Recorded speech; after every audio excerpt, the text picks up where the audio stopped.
Umdletshe uthi angeke avume ukuba ingxenye yeqembu eliyimisele uqhoqhoba lamandla liphikisana nezifiso zabantu. Lokhu-ke kungithuse kakhulu mina ngoba ebesixoxa bekungayinakuyele ekuthenini sibambisane nalamaqembu ngenxa yezathu ezimbalwa. Esokuqala nje ukuthi abantu bakwaZulu-Natal ngobuningi bavote basho ukuthi abasadingi ukubona iqembu le-ANC liyingxenye yokuphathwa kombuso waKwaZulu-Natal.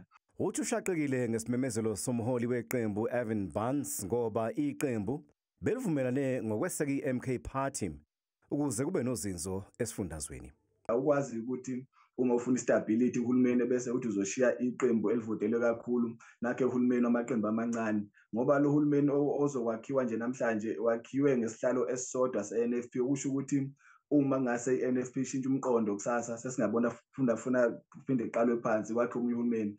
Abanye bathi iqembu lenze okufanele ukungena emshadweni we-ANC njengoba ngaphansi kweKhabhinethi likaJacob Zuma umsunguli weqembu uZanele kaMagwaza Msibi ongasekho waba iphini likangqongqoshe wezesayensi nobuchwepheshe.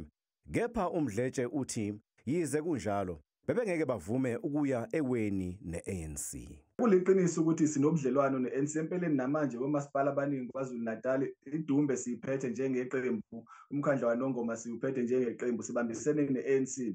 Kepha isivumelwano esasisayina ne-ANC sasingasho ukuthi sesiyofela kuyo noma sekuthiwa iyeweni, ngoba i-ANC iyeweni njengamanje asishongo kwethini ukuthi uma i-ANC iyeweni noma iyongena ngaphansi kwebhasi nathi siyogijima soyifaka ngaphansi kwebhasi. Lesi sinqumo solimaza kakhulu iqembu i-NFP. Impela uma i-NFP isazophinde ibonakale ngo-2026 kuyobe kusho ukuthi idlozi kaMagwaza Msibi li-strong. Ngekusasa lakhe ukusuka manje umdletshe uthi ulitholile ucingo eqenjini i-EFF KwaZulu-Natal, kepha kasho ukuthi uzokuba ingxenye yalo na